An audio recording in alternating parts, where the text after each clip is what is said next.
Hola, muy buenas noches. Con el auspicio del Mercurio, ArtV y la Universidad Finisterra a través de su Centro de Investigación y Documentación en Historia de Chile Contemporáneo, CIDOC, tenemos el agrado de continuar con nuestra cita con la historia.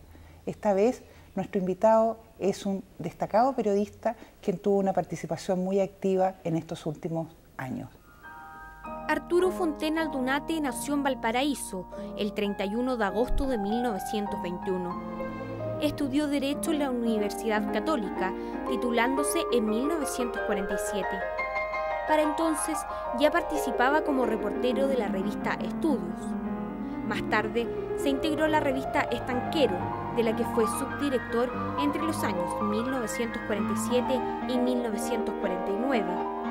Bajo el segundo gobierno de Carlos Ibáñez en 1954 se desempeñó como subsecretario de Hacienda, siendo el único cargo de gobierno que ha desempeñado. En 1963 comenzó a trabajar como redactor del diario El Mercurio. Fue nombrado subdirector en 1966 y en mayo de 1978 asumió como director del periódico, cargo que mantuvo hasta 1982. Posteriormente fue designado embajador de Chile en Argentina entre los años 1984 y 1987. Arturo Fonten fue galardonado con el Premio Nacional de Periodismo en 1975. Ha escrito numerosos libros, entre los que figuran Los economistas y el presidente Pinochet, Todos querían la revolución y La tierra y el poder. Hola, don Arturo. Mucho gusto tenerlo en este programa Cita con la Historia. Usted ha sido un personaje muy importante para la prensa chilena y pocos lo conocen, aunque han leído obviamente muchos de sus artículos en el Mercurio. Pero quiero partir con algo simpático que supe. Usted ha sido uno de los pocos chilenos que ha corrido toros en San Fermín, ¿es cierto? Sí. Bueno, buenas noches, Patricia, muchas gracias por haberme invitado a este programa. Y veo que empezamos por un problema filosófico, la audiencia. Efectivamente, yo fui a un congreso de paz romana que se celebró en España, en el Escorial. Y después de ese congreso, al cual fueron varios chilenos, entre ellos Jorge Prat, Jaime Sanfuente, Gabriel Cuevas, otro era un nicaragüense, Icaza, todos ellos hoy día con importancia pública, digamos. Icaza fue ministro de la Corte Suprema en Nicaragua, en fin, y otro sector que había estado Domingo Santamaría, Joaquín Barceló, en fin, había un grupo como de 10 chilenos que fueron a España. Año 46, ¿no? Año 46, y llegamos nosotros allá con un gran calor en julio, porque estos españoles, para ahorrar un poco, tenían los hoteles, digamos, más desocupados en esa época, era la temporada baja. Entonces, entre las cosas que se hicieron como paseo para la gente de Iberoamérica, fue un viaje a Pamplona con motivo de la fiesta de San Fermín. Entonces yo acepté encantado ir a esto, fuimos en tren, todavía me acuerdo que me fui medio manejando la locomotora porque había un señor que era amigo mío entre el tren, así que me dio la locomotora un tiempo, cosa que me preocupó bastante, pero en fin, salí adelante y entonces llegué de traje como correspondía, en fin, y me fui a recibir amablemente, entre otras personas que habían de importancia en Pamplona, un señor que era como un alcalde de Pamplona. Entonces iba en el auto con chofer, qué sé yo, y el auto era abierto.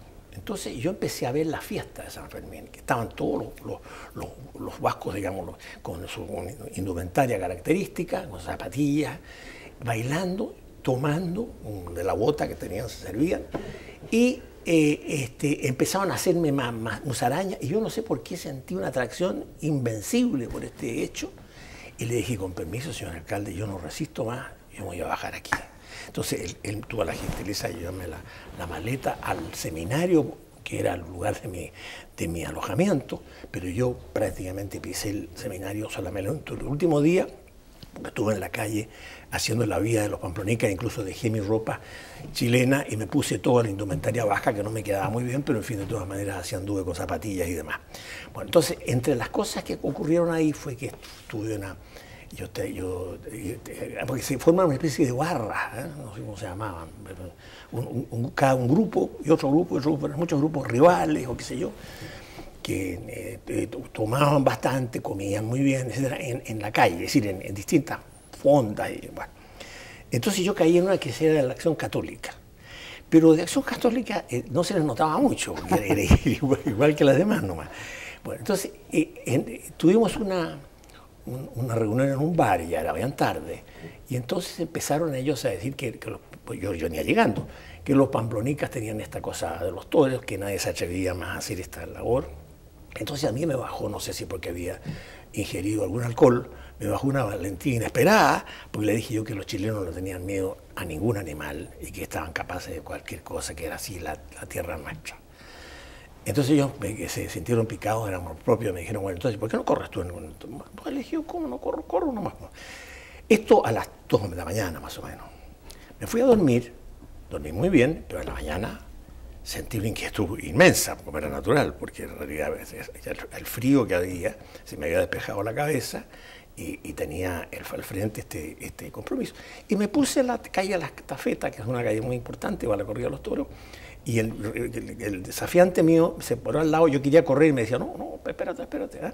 Pero mientras tanto, muchos amigos pamplonicas corrían más que nosotros, así que yo hice un papel razonable y después me fui entonces a la plaza, donde hay otras cosas. Bueno, ese es el cuento, pero lo que era divertido que yo venía a una reunión universitaria, nada que ver con esto. Usted, por lo que cuenta con los nombres de las personas que viajó a España, usted había estudiado Derecho, vinculado con personajes de una línea católica, pero también de una línea nacionalista. Ya en esta época estamos pensando en un Jaime Izaguirre, en el cura Osvaldo Lira. ¿Ellos fueron de alguna manera sus formadores? Claro, yo diría que en definitiva el grupo conservador católico tuvo dos ramas, digamos. En una época, diría yo, de nuestros mayores, así de Jaime Izaguirre y de los que eran profesores nuestros. Y por el otro lado había un grupo que no era tradicionalista, sino que era más bien progresista, por llamarlo de alguna manera, que se fue al Partido Conservador primero, donde eran muy reaccionarios estos jóvenes, pero sin embargo estaban ya tentados por la política y por el manejo real de las cosas. Este otro grupo mío pertenecía más bien a la academia y estaban ahí Jaime Izaguirre, Julio Filipe, Alfredo Bowen y otros más que no vale la pena seguir mencionando, toda gente muy ilustre. Ambos grupos empezaron en la Liga Social, pero los que fueron después Falange, digamos, se salieron más bien de la Liga Social y nosotros quedamos. Y el tema fundamental en que coincidíamos era en la discusión sobre el poder político de la Iglesia. Hasta ese momento la Iglesia tenía un partido político a su servicio, que era el Partido Conservador, partidos confesionales. Y nosotros creíamos que se podía ser católico sin tener una posición política de iglesia, digamos, de clerical. Y esto fue muy acentuado en el grupo nuestro, menos en el otro grupo. Y entonces de ahí salió esta cosa. Justamente Jaime Izaguirre fue el que nos designó a nosotros para este viaje, porque le tocó a él tomar contacto con los españoles que venían a enganchar, digamos, gente. En el otro grupo que usted menciona estaba, obviamente, los que iniciaron la Falange, que después se va a conformar en el Partido Demócrata Cristiano en el año 57. Me refiero a Ignacio Palma, Eduardo Frei, a Bernardo Leito. Leito es el que empieza en el Partido Conservador, claro. El primero. Y después va, digamos, Ignacio Palma, este otro niño Garretón. Que fue un talento. Sí. Y fue jefe del movimiento por muchos años. De repente, bueno... Pero usted después, pasado el tiempo, ya a fines de la década del 40, se involucra muy fuertemente con el grupo estanquero, se le llama el grupo estanquero. Usted justamente fue subdirector, creo, de la revista. Exacto. Donde habían personajes también importantes. El fundamental era Jorge Prat, claro. Pero estaba usted, estaba Gonzalo Vial, es decir, todo el mundo conservador de esa época, que no sé si va a continuar así a lo largo del tiempo, pero por lo menos en Estanquero ustedes hacen una labor muy anticomunista. ¿Estaban vinculados con el hacha ustedes? No estábamos vinculados. Bueno, para empezar, digamos, yo soy un poco larguero, pero este grupo que usted está señalando surge realmente de esta ida a España, Porque hasta ese momento, por ejemplo, yo estaba en estudios, la revista Estudios, muy matriculado como redactor o secretario, más que todo amanuense de esa revista, sin intervención para nada en la política. Y Jorge Prat sí tenía actuación política, ya había estado en la Juventud Conservadora, pero la ida a Europa fue como un remesón para nosotros, y para mí muy fuerte. Entonces llegamos aquí con la idea de hacer algo. Cuando yo me demoré más que Jorge en volver a Chile, y cuando yo llegué ya Jorge tenía armado su revista Estanquero. Y en la revista Estanquero, como tú dices muy bien, fue con un signo anticomunista muy violento, muy fuerte, muy categórico. Y de ahí empezó una actividad nacionalista con diversos grupos, todos los que has señalado tú desde luego, Rivadeneira, porque no sé si fue nombrado. Ricardo Rivadeneira. Ellos dos fueron, bueno.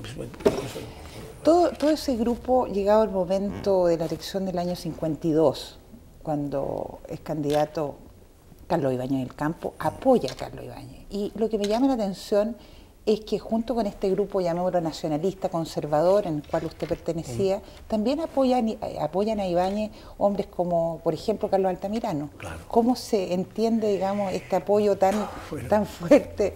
Bueno, yo creo que en primer lugar hay una cosa que había antes, que desgraciadamente yo creo que no existe hoy, que las generaciones eran más unidas entre ellas. O sea, el hecho de pertenecer a una generación más o menos vinculada a unos y a otros. Tal vez no el Partido Comunista, que tenía, digamos, una línea muy demasiado ortodoxa y categórica, digamos. Pero los demás medios era posible algún entendimiento. Además, la presidencia de Ibáñez es una especie de torrente de gente venida de todos los círculos, de todos los sectores. No había prácticamente una cosa definida. Entonces, nosotros convivíamos entre paréntesis. O sea, Jorge Prat a veces convidaba, por ejemplo, a su casa a Clodomiro Almeida y yo estaba ahí. O sea, teníamos un trato, no diría yo, de amistad, pero sí de buena relación. Y eso se quiebra, yo diría, con Allende. Cuando ya empieza Y a mí me tocó en el viaje a España precisamente ver lo que había pasado con Perón, que era exactamente igual. Ya había argentinos de la misma edad que no se saludaban, que no se veían. Esto a nosotros no nos ocurría en Chile. La gente era bastante amiga una de otra. Bastante civilizado. Bastante civilizado, bastante aldeano, no sé, las dos cosas. Don Arturo, usted bajo el gobierno de Carlos Ibáñez fue subsecretario de Hacienda. ¿Cómo fue que un abogado llegara a un cargo como subsecretario de Hacienda y estaba de ministro Jorge Prat, justamente? Claro. Cuéntenos un poco esa experiencia, que fue muy corta, entre paréntesis. Muy corta fue, sí. Es que realmente lo que pasó ahí fue que el presidente Ibáñez tuvo la idea de designar a Eduardo Frei primer ministro, digamos, con la plenitud de poderes. Entonces Eduardo Frei, con mucha inteligencia, le puso un programa que era el problema de Eduardo Frei, no de Ibáñez. Entonces esto provocó un movimiento muy fuerte del ibañismo tradicional y del nuevo ibañismo, en el sentido de que había que llevar uno de los nuestros, como decían ellos. Entonces finalmente apareció como ministro de Hacienda Jorge Prat, que también era abogado. En esa época los economistas no existían sino como asesores y en muy poca cantidad. Claro. Los economistas vienen a salir ya después con el de Pinochet. Así que era muy frecuente que fueran abogados los secretarios de Hacienda, Rafael Lugo Mucio, por ejemplo, y era mucho. Por lo demás, la labor misma del subsecretario es más administrativa que financiera, en esa época por lo menos. Ahora, yo estuve además, la verdad, es que estuve más que subsecretario de Hacienda como guardaespaldas de Jorge, así? Porque había mucha intriga, mucha situación difícil para los ministros. El presidente era un gran hombre, un tipo extraordinario, pero él no tenía naturalmente mucho contacto generacional con sus ministros. Así que había una cierta distancia, era difícil que él pudiera cuidar a su gente. En cambio, eran objeto de muchas conspiraciones, digamos, especialmente Jorge Prat, que era muy brillante y que llevaba una línea muy definida, muy constitucional. Jorge Prat presentó precisamente una línea constitucionalista contra las tentaciones de algunos, digamos, a la dictadura. Entonces yo estaba ahí un poco anunciando, viendo lo que pasaba y ayudando a firmar, pero la verdad es que era más que todo un problema político el que se presentaba. Y por eso duramos poco también. ¿Y los echaron o ustedes renunciaron? Es decir, a Jorge Prat le pidieron la renuncia. A mí el presidente no me quería dejar ir, Pero el presidente era muy encantador como persona. ¿Ah, sí? Me dijo así como para tentarme, me dijo, yo hasta ministro lo puedo hacer, me dijo. Porque quería quedarme. Yo no me quería quedar en realidad porque yo estaba para trabajar con Jorge, el otro tema no me interesaba, ser funcionario público ni cosas así. En todo caso, el Diario Ilustrado, recuerdo, yo criticó la medida mía de retirarme porque dijo que los subsecretarios no renunciaban, sino que eran funcionarios de carrera. Pero fue un acto de lealtad, en definitiva. Fue un acto de lealtad y un capricho personal, porque yo fui hasta interino, yo nunca hice imposiciones como si. Más aún, yo llegaba en un Renault chiquitito que tenía y peleaba siempre con el carabinero porque no me creía que era su secretario. Pasa el tiempo, en el gobierno de Alessandri, en el año 58, 64, usted no tuvo, al parecer, actividad pública. No. Funcionó como abogado, pero en el año 63, un poquito antes de la elección de Frei, usted llamado al Mercurio, que iba a ser, en definitiva, su gran casa, iba a ser su trabajo durante muchos años. ¿Cómo entró al Mercurio? ¿Por qué? ¿Cómo era la prensa en esa época? Yo siempre había tenido interés en el periodismo, era muy buen lector de diarios, seguía muy la noticia, pero realmente no tenía ninguna aspiración hasta de actuar en la prensa porque tenía compromisos profesionales bastante, no muy importantes, pero bien, yo vivía de las leyes. Entonces, Carlos Urenda, que es muy buen amigo mío hasta el día de hoy, era colega mío en la Escuela de Derecho de la Católica. Él era profesor importante, yo no, pero en fin, de todas maneras, yo también era profesor. Y entonces a la salida de una reunión con consejos profesores que hubo, me dijo, mira, ¿qué te parecería a ti ser redactor del Mercurio? Y yo le contesté cualquier cosa, como quien me dice, ¿qué le parece a usted ser expedicionario al África? La cosa no tenía nada que ver con lo que yo tenía pensado. Pasó el tiempo y recibí una invitación de don Agustín Egas para que fuera a su oficina. Fue muy cordial, me insistió en esto, yo le dije que lo iba a pensar, creyéndome muy diplomático, y él me dijo, ¿por qué no me acompañas tú a la reunión de redactores que está en este momento funcionando?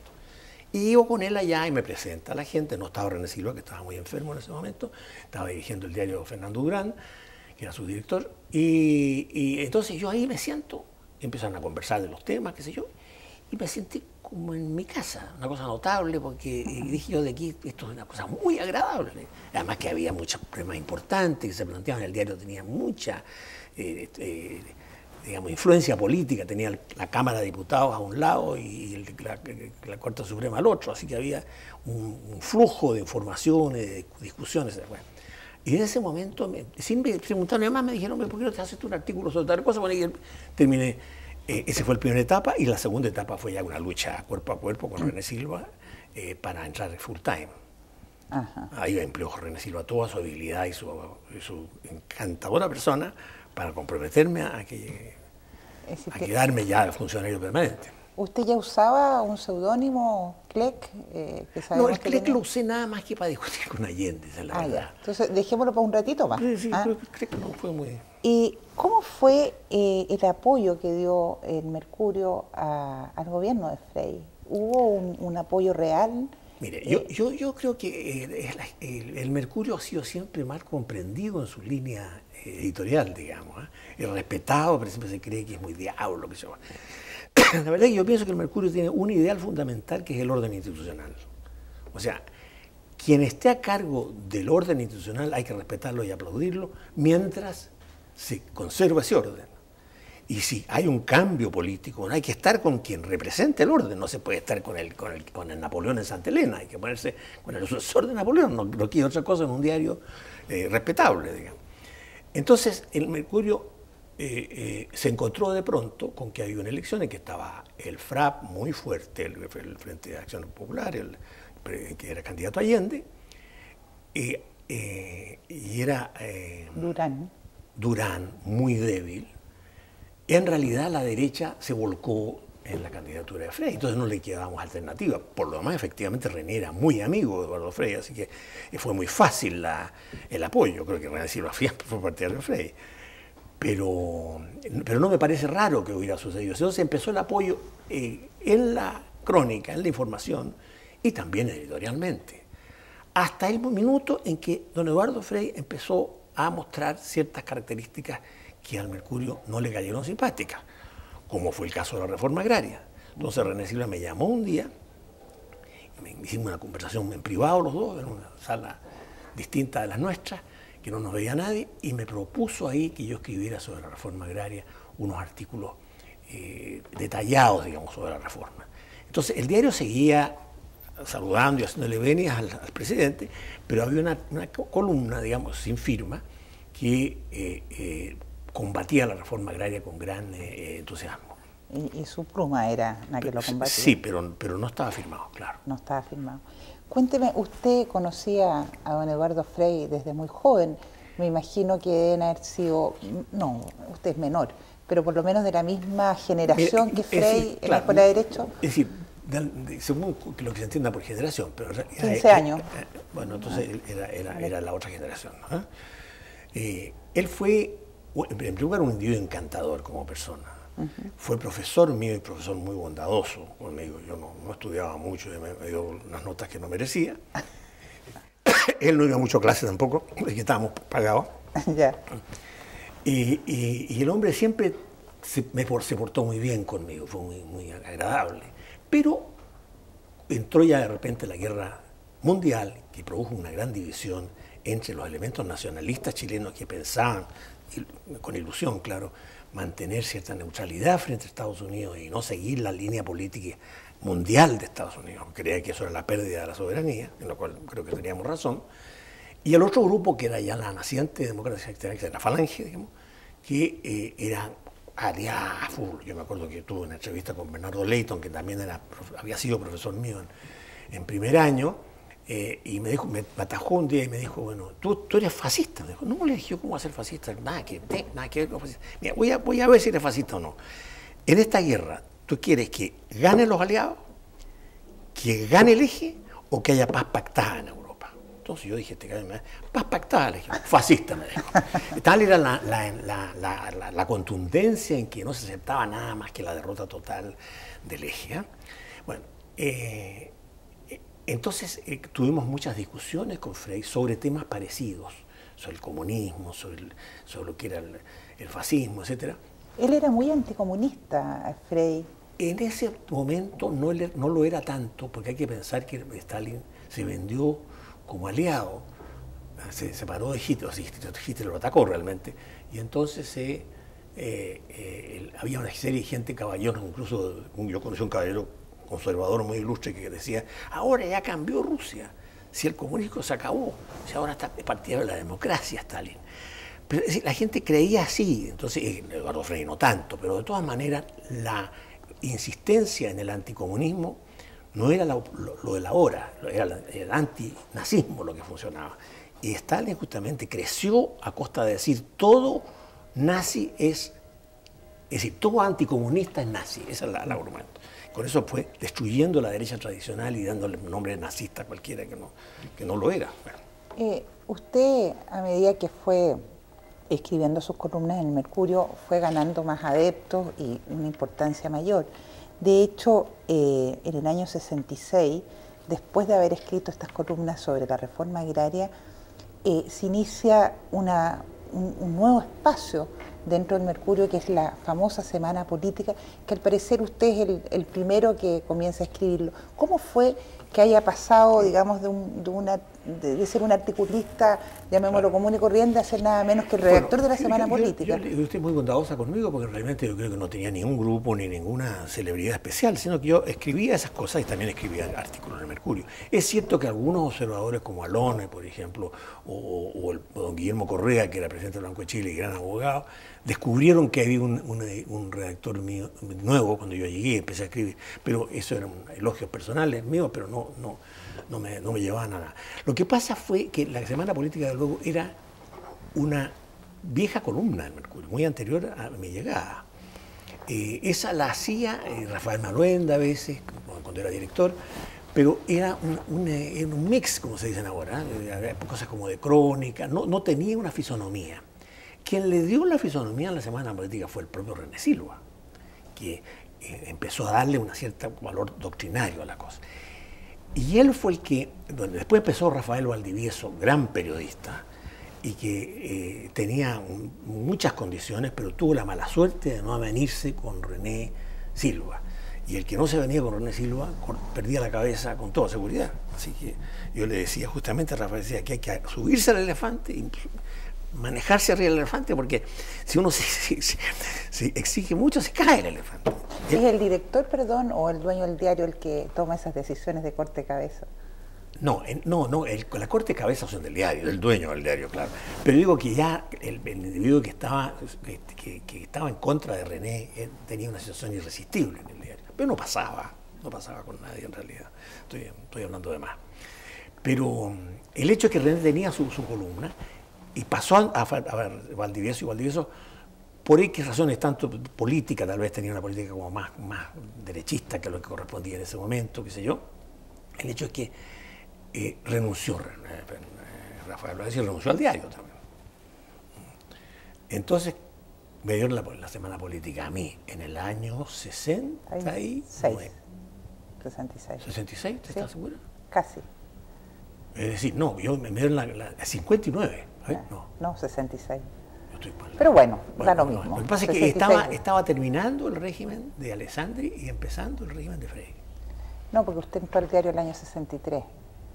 ¿Sí? Usted entró al diario el año 63. Pero da exactamente lo mismo. Es decir, lo que importa es que usted, bajo el gobierno de Frey, ya a fin del gobierno de Frey, usted estaba ya asumiendo un rol muy importante en Mercurio, porque estaba entregando una doctrina. Usted sabe más de bibliografía que yo. Pero la verdad es cierto que la semana política más interesante que me tocó hacer en el primer momento fue justamente la brutal derrota de la derecha en las elecciones parlamentarias del 65. Claro. Entonces usted tiene razón. Claro, claro. Porque yo entré yo el 63, al diario, con Rafael Maluenda. Con Rafael Maluenda como. Y entonces seguí el 64 y el 65 me tocó ya esta responsabilidad. Pero usted ahí hizo una gran labor en la semana política. ¿De dónde había alguien que le decía a usted lo que escribía o usted tenía plena y total libertad para hacer la semana política? Tenía total libertad, eso me extrañó siempre a mí. René fue en eso muy amplio de criterio. Él a veces se divertía cambiando un adjetivo o cosas por el estilo, pero nunca me hizo un cambio de fondo ni me dijo nunca, jamás estoy en desacuerdo con usted. Había incluso una leyenda que tenía mi mujer, que vio una vez cómo se programaba la semana política. René era un hombre muy tácito, era muy inteligente y muy humorista, pero hablaba poco. Entonces a la semana política decía, oiga Arturo, lo que usted sabe, eso es lo que vamos a hacer. Más o menos eso era lo que estaba... ¿Y usted tenía que adivinar? Yo sabía lo que era. Pero mi mujer que estaba oyendo las instrucciones decía, pero ¿cómo se hace esto así sin base? Hay algunas semanas políticas suyas que causaron mucho enojo en la oposición o en los grupos más de izquierda. Me acuerdo, por ejemplo, cuando usted escribió, o hemos leído que usted escribió algo sobre Allende relacionado con OLAS, cuando es nombrado Salvador Allende, presidente ahora de este organismo latinoamericano, ¿no es cierto?, generado en Cuba. Sí, ahí empezó una polémica, digamos, entre el diario y Allende. Él mandó una carta muy enfurecido porque justamente se le reprochaba esta mala coincidencia de ser presidente del Senado de una democracia y ser partidario de la guerrilla. Él contestó, porque él a todo esto presidía OLAS, que era la organización, digamos, estratégica de las guerrillas en Hispanoamérica. El hecho es que se enojó este hombre y mandó una carta. Entonces la contestó el diario, pero en vez de contestarla el director, no sé por razones cualquiera, la contesté yo bajo el seudónimo de Cleck.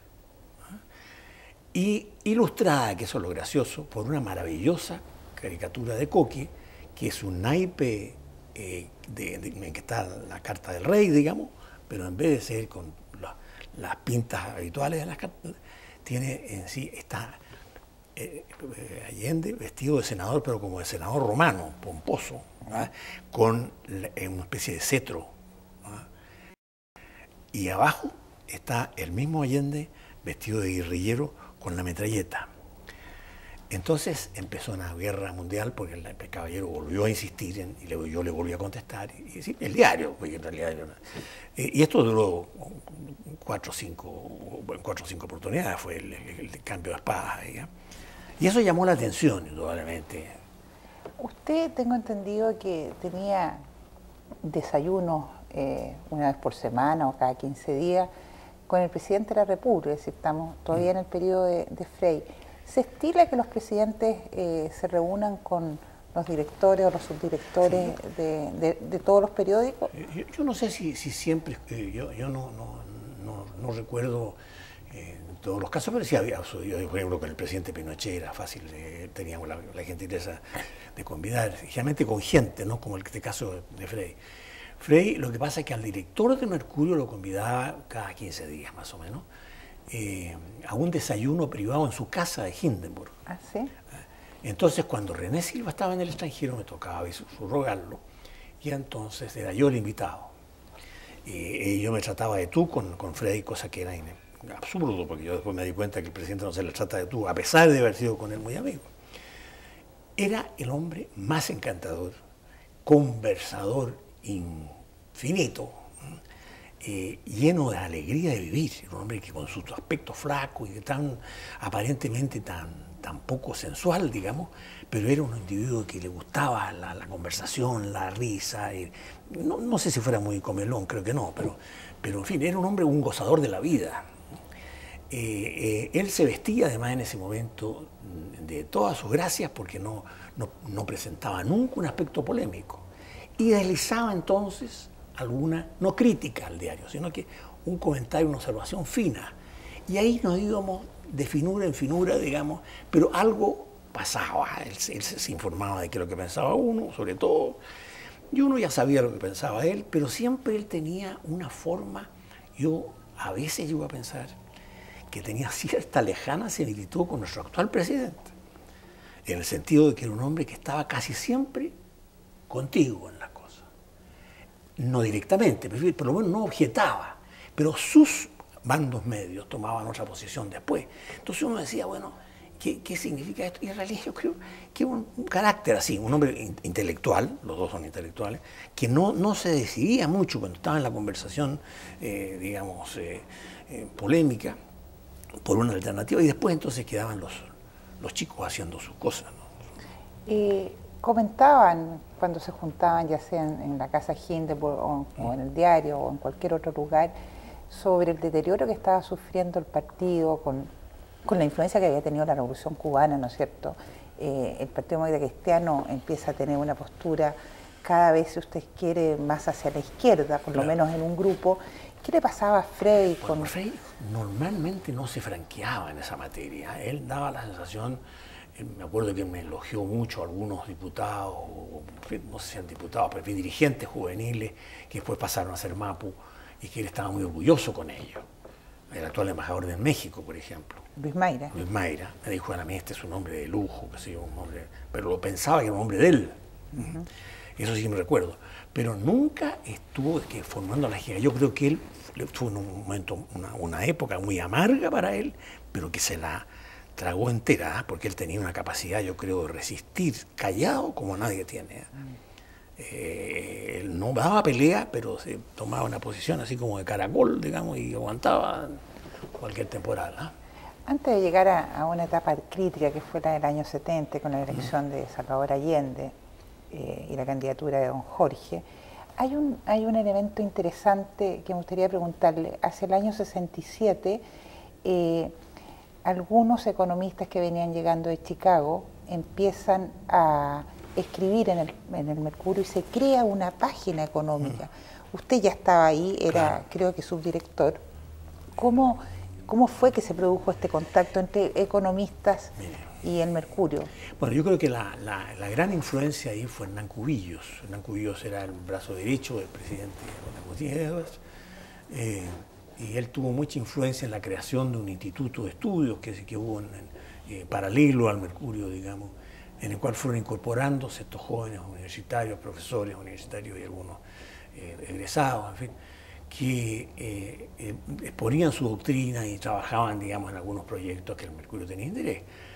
Y ahí surgió entonces la idea de una semana económica paralela a la semana política, que salía los sábados. Los sábados. El lunes salía la Internacional. Entonces ahí colaboraban distintos economistas. Empezó el inicial y el que formó la columna EMA fue Emilio Sanfuentes, claro, que desgraciadamente no existe ya y murió de una forma trágica. Estaban con él también, Álvaro Bardón, que era miembro de la Comisión Política de la Democracia Cristiana, pero me acuerdo que yo le dije justamente cuando entró o me propusieron a Bardón, le dije, ¿yo eres demócrata cristiano? Le dije, ¿cómo va a andar aquí en esta cosa?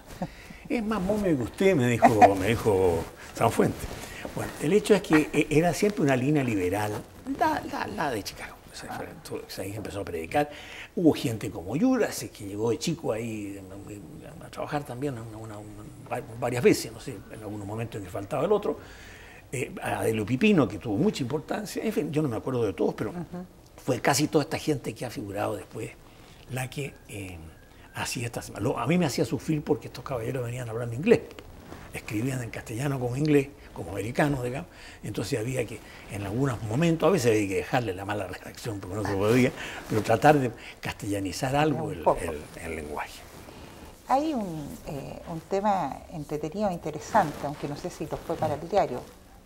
En el año 67, cuando se produjo la toma de la Universidad Católica, usted se va a acordar más que yo que hubo un letrero muy grande en el frontis que decía "El Mercurio miente".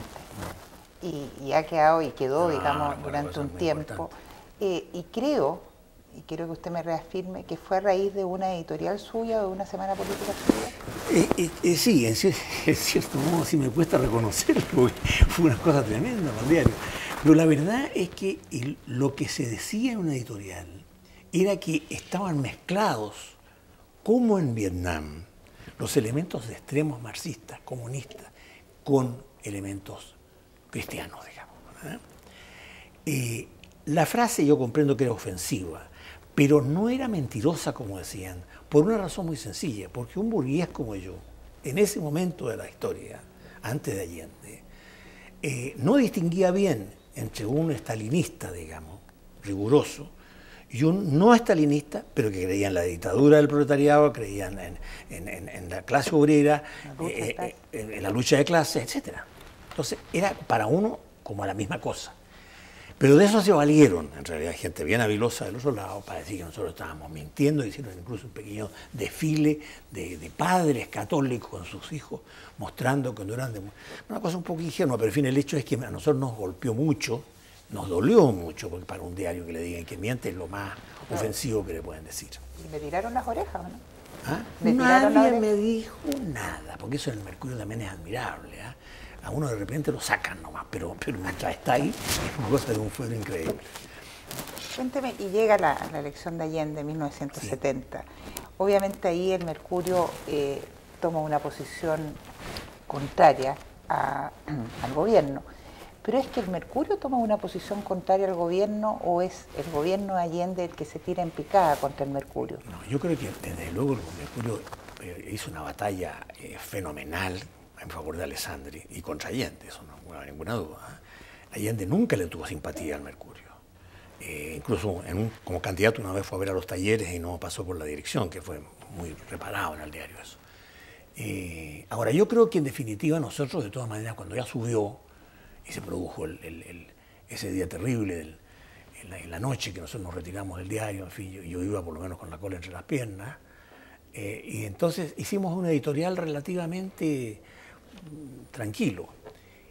Y el editorial siguiente, o sea, todavía estaba él en calidad de presidente, no de presidente, sino que de candidato con mayoría relativa. Hicimos una cosa en que dijimos que el presidente, había asumido ya cuando yo hice esa editorial. Yo dije que Allende era uno de los presidentes de Chile, entraba a la historia como presidente y que debía seguir la misma, no debía, que esperábamos que siguiera la misma línea de siempre, la autoridad presidencial por encima de los partidos, por encima de la ideología, en beneficio del país. Y Allende reaccionó muy mal contra esto. Creyó él que nosotros lo queríamos abuenar, digamos. Dijo, que Mercurio ya está tratando de ponerse, qué sé yo, de controlarme. Entonces, ya la vez siguiente empezamos a golpear. Ya no es un presidente de la lista presidida por don Joaquín Prieto, bueno, entonces se le golpea. ¿Cómo fue esa reunión del año del 70, el 4 de septiembre, cuando recibieron ustedes bueno, nosotros luego nos habíamos... golpe para ustedes, digamos, nosotros, que había ganado debo reconocer que ese fue, por lo menos en el caso mío, fue un error político brutal, porque nosotros nos tragamos nosotros mismos nuestra campaña y estábamos convencidos que iba a salir Alessandri. Incluso teníamos nosotros unos encuestadores que después fueron perseguidos a muerte dentro del diario porque eran unos técnicos muy especializados que nos daban la mayoría para Alessandri. Así que nosotros, en definitiva, tomamos una responsabilidad frente a los lectores. Eso fue lo grave. Bueno, de manera que esa noche, no tan seguros estábamos de ganar, que había una especie de comida de lujo con pavo, qué sé yo, con champaña, y todas esas cosas preciosas. Claro que se nos quitó el apetito, así que llegaba cada uno como quien va a un restaurante malo, así se comía cualquier cosa y salía. Bueno, y salimos de ahí entonces, yo salí con Benjamín Videla, que era en ese momento el gerente general de Mercurio, en el auto de él. Y pasamos por varios lugares, pues salimos hacia el Mapocho creyendo que podíamos librarnos, digamos, de los desfiles, y venían llegando desde la calle Independencia, digamos, unas unas milicias muy disciplinadas que mostraban ya que iban a tomar la calle, como que de hecho los primeros días la Unidad Popular tomó absolutamente la calle y fue solamente Pablo Rodríguez, el valiente, que salió a enfrentar el toro. Dentro del periodo de la Unidad Popular, ¿cuál fue para el Mercurio y para usted el momento más difícil? ¿El de la papelera no? ¿El de ataques al diario propiamente tal? ¿Se cerró el diario en algún momento? Sí, por eso yo diría que es difícil contestar la pregunta, porque nosotros desde el primer momento empezamos a ver los peligros y a sentirnos, yo no diré víctimas, pero en fin, amenazados de hecho por un gobierno que no aceptaba la democracia como nosotros la entendíamos. Yo recuerdo que en el 21 de mayo del 71, de mensaje presidencial, Allende hace una exposición sobre su doctrina, yo creo que tomada de Garcés, porque estaba muy bien escrita, muy bien hecha y muy lógica, que decía, bueno, cuenta esto, nosotros el pueblo va a seguir avanzando hasta el poder completo. Y yo le reclamo a la Cámara que se pliegue a esto, o si no está a las consecuencias. O sea, puso al Congreso Pleno entre la espada y la pared. O siguen mi programa o van a ver ustedes que va a haber una violencia incontrolable. Yo no puedo responder de eso. Entonces, eso fue muy criticado por nosotros en la semana política. Y diciendo que eso era ya una manifestación de guerra. Así que el Mercurio muy luego tomó posiciones, no diré hostiles, pero sí críticas, porque además iban sucediendo las cosas todos los días. Ahora, un momento grave, naturalmente, fue un momento en que por orden judicial cerraron el Mercurio. Fue la única vez en la historia que han cerrado el Mercurio. Fue un golpe psicológicamente muy grande. Salimos al día siguiente, pero fue muy molesto. En otra oportunidad nos tomaron el diario, pero eso fue, yo diría, para mí fue personalmente un poco angustioso porque me quedé solo con un poco de periodistas ahí, con un poco de trabajadores del diario, mientras la gente de investigaciones tomaban el diario de hecho. Fue una cosa un poco brutal esa, pero fue dictada por el ministro del Interior en el momento del tancazo. Ah, claro. El 29 de junio del 73, claro. Entonces ahí sí que, bueno, por lo demás, el jefe de la plaza, apenas se le dijo que había esto, ordenó suspender la medida, así que en definitiva no fue, alcanzamos a sacar el diario, porque abrieron tarde, pero en fin, sacamos el diario ese día. ¿Tenían contacto ustedes con otros medios de comunicación anti-UP? ¿Conversaban entre directores? Mire, es que en realidad los anti-UP eran los partidos políticos, tenían un diario de la Democracia Cristiana y otro partido nacional. Teníamos alguna relación con el del Partido Nacional, pero en general los medios en ese momento no tenían mucha simpatía por el Mercurio. El Mercurio además era muy avasallador porque tomaba todos los avisos. No había perro ni gato que tuviera alguna querella contra el Mercurio que no presentara su inserción. Muchas de ellas pasaban sin costo, en fin. Entonces el diario era un enorme caudal. Frente a eso estaba la tercera, pero la tercera tenía una posición más moderada y nunca se jugó con él. Y además, por razones de competencia, tenían buenas relaciones, pero la competencia siempre es la competencia. Así que yo no recuerdo que haya habido, salvo en la asociación de la prensa, seguramente, pero para los efectos de la distribución de los diarios, pero ese asunto está escapado a la redacción del diario. Ahora, era muy virulenta a su juicio la prensa de izquierdas, me estoy refiriendo al diario Clarín, al diario Puro Chile. ¿Le dieron alguna vez a usted el Huevo de Oro? Sí, me lo dieron y fue un honor, porque en realidad me estaba yo sentido que se lo habían dado ya muchos y no me lo habían dado a mí. Me trataron bastante mal, pero fue simpático de todas maneras, porque era muy gracioso eso.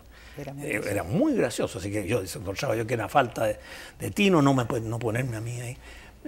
La otra vez me fue en Clarín donde me golpearon también, y fue muy gracioso porque dijeron que papá Fontaine, mi padre, murió a los 32 años sin un peso, abogado joven.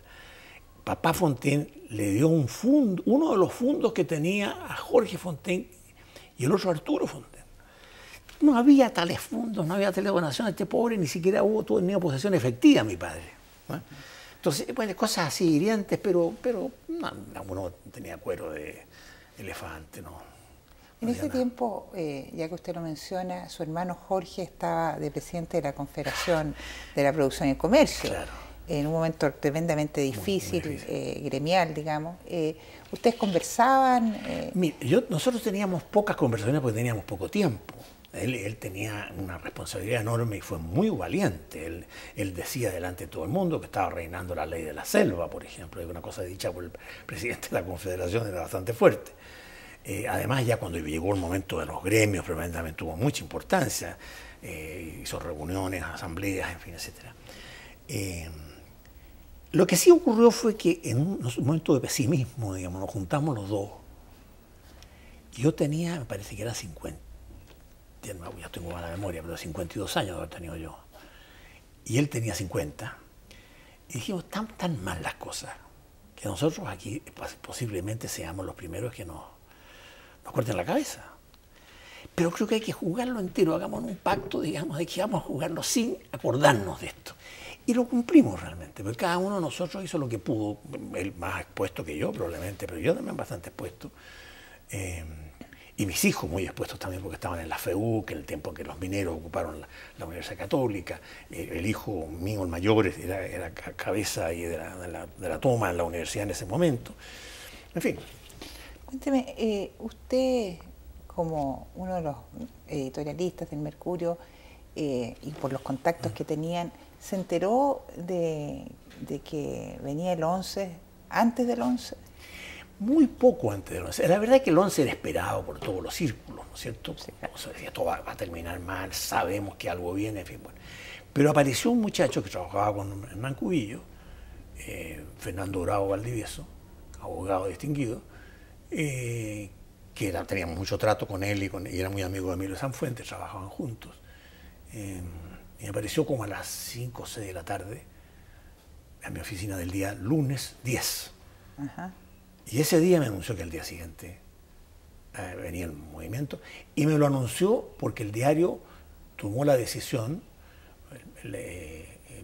como que Hernán Cubillo, que en ese momento era el presidente del diario, de que un grupo de periodistas muy chico, tanto del Mercurio como de ¿Qué pasa?, se fueran a la editorial Lord Cochrane, que tiene todavía una oficina en Providencia, casi al llegar el Oro Yáñez, y esperaran ahí el movimiento, porque podía ocurrir que se tomaran el diario, que lo rompieran, que era cualquier cosa así, que podían pasar muchas cosas y podía no salir el diario. Entonces nosotros teníamos el encargo de sacar, aunque fuera una hojita como para repartir en las parroquias, digamos, pero sacar algo del diario. Y así que estuvimos, desgraciadamente, pues no pudimos estar en el momento cumbre del diario, que fue cuando pasaban los aviones.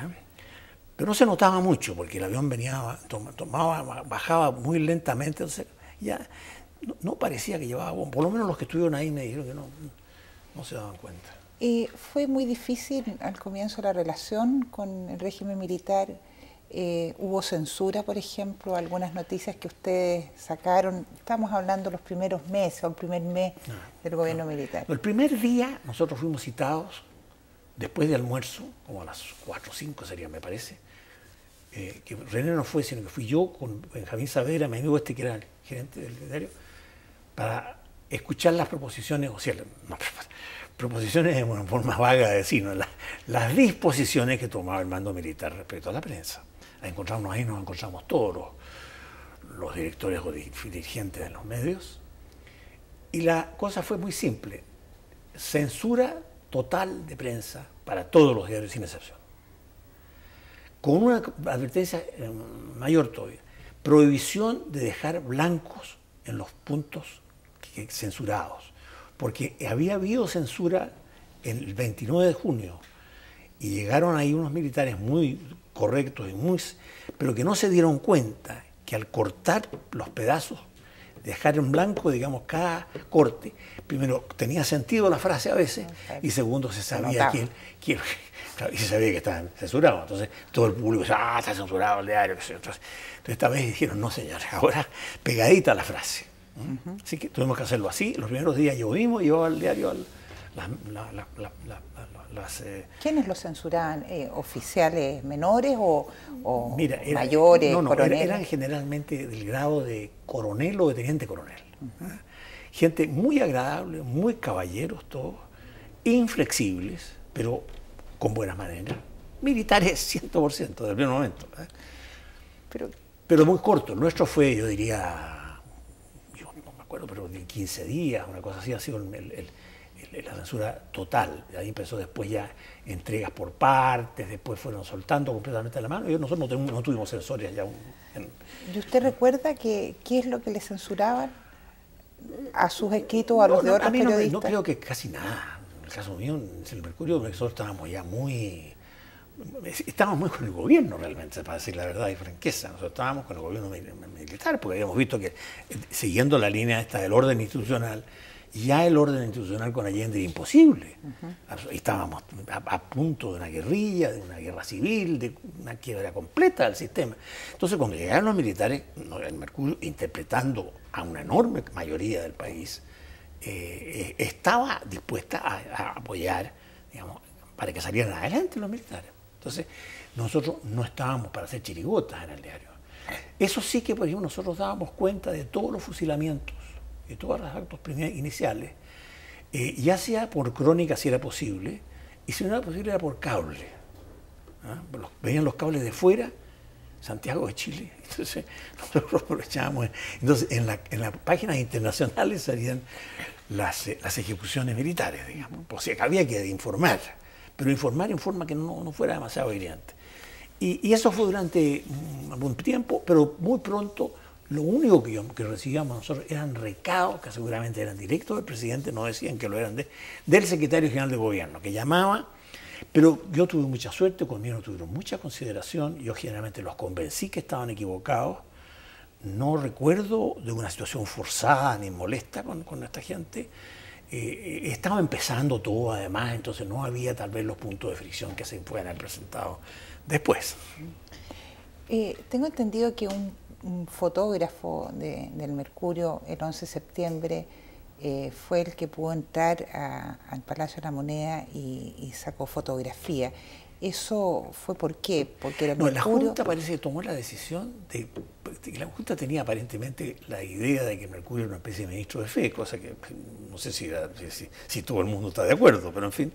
El hecho es que dijeron, nosotros queremos unas fotografías independientes de Allende, para que se sepa qué es lo que pasó. Entonces pidieron unas fotografías que no para que aparecieran en el Mercurio, sino que el fotógrafo principal del Mercurio, que era Juan Enrique Lira, que concurrió a la sala misma en que estaba el cadáver de Allende y lo fotografió en distintos ángulos.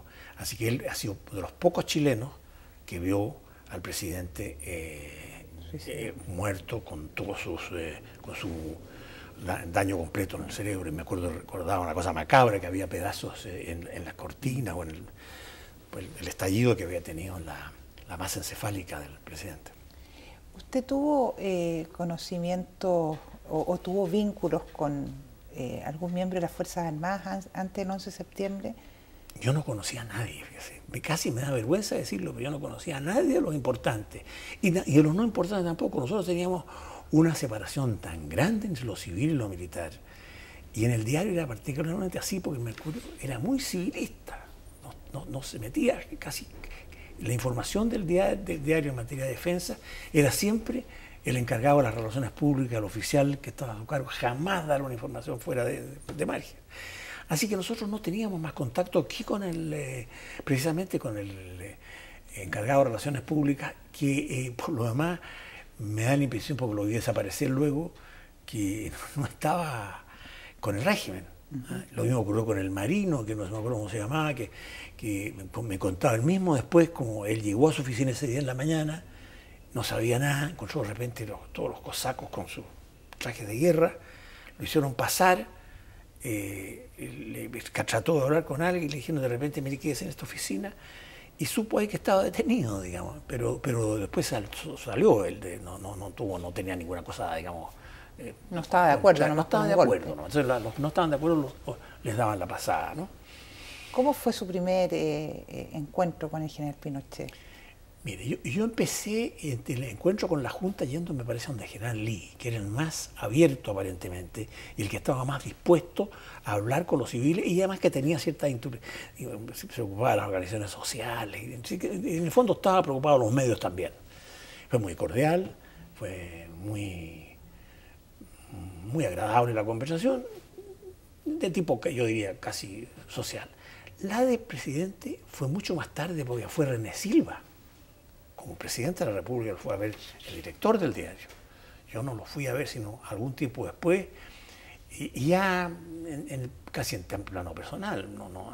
Bueno, siempre fue muy agradable. Yo tengo una anécdota de un encuentro divertido que fue, en ese momento no estaba René, no sé por qué, que no había estado afuera.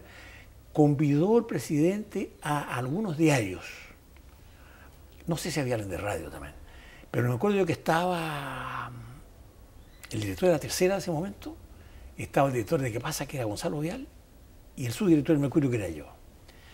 Entonces, con mucha franqueza, le dijimos nosotros que la incorporación de los economistas de Chicago era muy positivo y todo, pero que los precios habían subido tremendamente, porque tenían que subir porque había subido el dólar, no lo habían disparado, sino que lo habían puesto al valor real. Exacto. Y todos los precios estaban tomando su nivel real, pero claro que subían inmediatamente. Entonces el presidente dijo, yo no lo he notado, dijo. Yo me fui a comprar un par de zapatos el otro día, estaban del mismo precio. Entonces Gonzalo Vial, con bastante insolencia, le dice, ¿lo conocerían, pues, presidente, usted?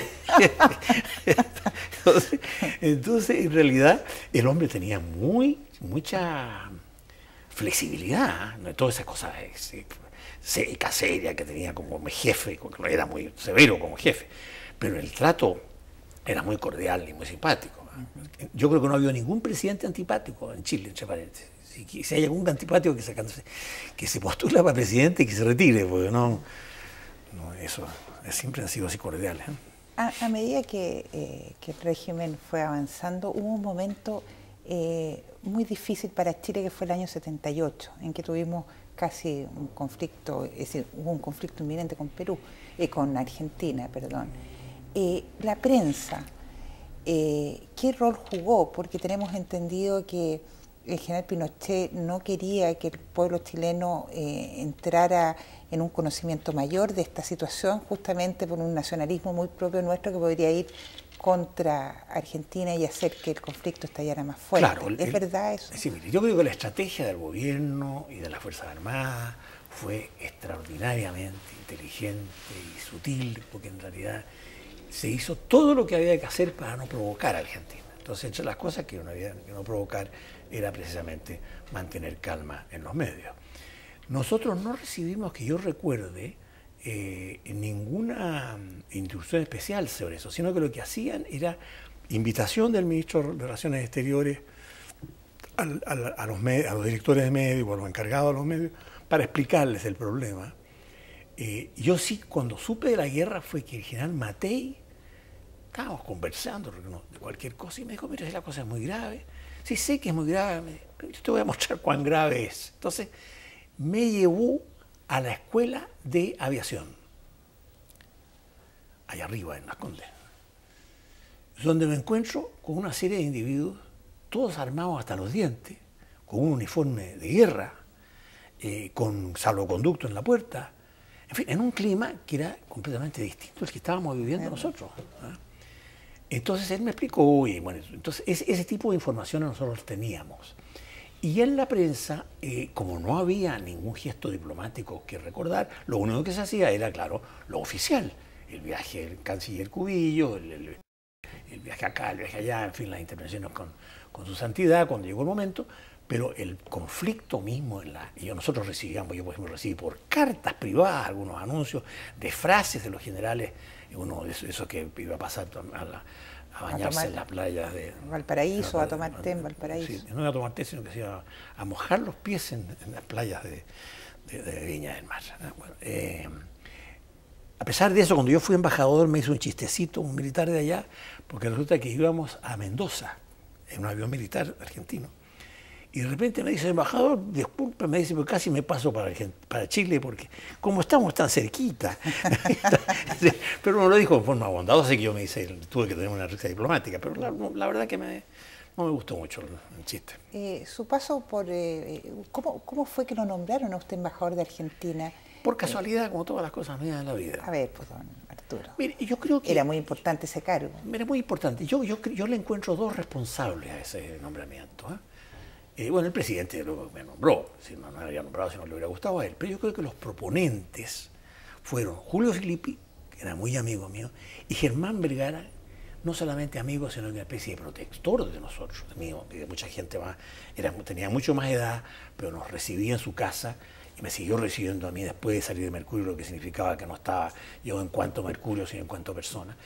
Y porque de repente saltó esta embajada, que me cita el presidente y me propone la embajada y sin más, sin que yo tuviera ninguna información anterior. Y yo la verdad es que por debilidad acepté porque, no porque me gustara ser embajador, y fui bastante regular embajador, sino que lo que pasa es que yo tenía que ir un civil, además con trayectoria de ex periodista, que recién salió del Mercurio, qué sé yo, porque la situación estaba complicada con Alfonsín. Alfonsín era muy antimilitar, estaban los radicales, había un medio político. Entonces yo, sin ser político, pero estaba más cerca de los políticos que un militar jubilado o alguien así, ¿no? Por eso. ¿Cuál fue la razón verdadera de su salida del Mercurio en 1982? Mire, yo creo que la razón fue muy sencilla. Yo fui tomando en el Mercurio, en primer lugar, bastante importancia como persona, tal vez demasiado. Yo creo que fue culpa mía, tal vez que yo salí un poco de mi puesto de empleado, digamos, y me convertí un poco en el dirigente máximo. Tenía popularidad en todos los grados del diario. Y entonces empecé a escribir con cierta libertad, cometiendo el error de no dejarme revisar, porque un hombre tiene que siempre tener en cuenta que se puede cometer una falla. Entonces yo estaba ya empezando a indignarme con el régimen de Pinochet por la inflexibilidad que tenía, sobre todo por su inflexibilidad económica. Ya habíamos hecho nosotros algunos comentarios y algunos alcances sobre este cambio a 39 pesos que se mantenía por decisión del ministro de Hacienda, que era muy amigo mío por lo más, pero que tenía gran personalidad y creía que la única forma de mantener esto era... Y mientras tanto subía la inflación y iba a pasar lo que pasó después ahora en Argentina. Era más o menos, el sistema era parecido. Bueno, entonces, un día nosotros nos encontramos, es decir, el presidente fue invitado por el Rotary Club en unas reuniones que se hacían en el Club Arturo Prat, casi todos los años, en los días del ejército. Entonces, al salir, yo estaba en una mesa naturalmente, no el pellejo, pero en fin, bastante más retirado de donde estaba el presidente. Entonces, al salir el presidente se encuentra con la mesa mía. Y ahí es donde me dice él que en Chile no se mueve ni una hoja sin que él lo decrete. Y me dice que tenga cuidado. Y la frase, no puedo imitar exactamente la frase, pero la frase es tremenda en manos de Pinochet. Pronunciada por Pinochet, que tenga cuidado, ¿no? Me decía que puede pasar cualquier cosa. Entonces, yo me fui al diario y entonces me operaron en ese momento. Seguramente influencia también de la anestesia. Cuando me desperté, en vez de entregarle a mi delegado como debe haber hecho, escribí en mi casa, convaleciente, el editorial famoso en que hablé de los aguerridos soldados. Fue muy violento. Recibí muchas felicitaciones de los políticos, no tanto de los opositores, sino que de gente nuestra que estaba convencido ya que había que sacar la voz. Pero el presidente llamó a Agustín Edwards me fue a ver a mi casa y me dijo que él tenía que decirme que había que cambiar esto. Yo le dije, yo asumía toda la responsabilidad. Me dijo, ¿y qué hago yo? Bueno, tú tienes dos cosas. Le dije, aceptar esto o echarme. Tontamente creyendo que no me podía echar, si la declaración de mi vanidad de ese momento, que yo decía, ¿quién puede ser director de Mercurio en este momento? Lo que no se me había ocurrido, que fuera el propio dueño. Claro. Don Arturo, se nos acabó el tiempo, estábamos recién empezando, digamos, queda mucho por contar. Espero que tengamos otra oportunidad para seguir conversando en forma tan entretenida y tan amena como lo hemos hecho hasta ahora. Muchas gracias. Muchas gracias, don Arturo. Una oportunidad de pasarlo bien en ese momento. Sí, de todas maneras.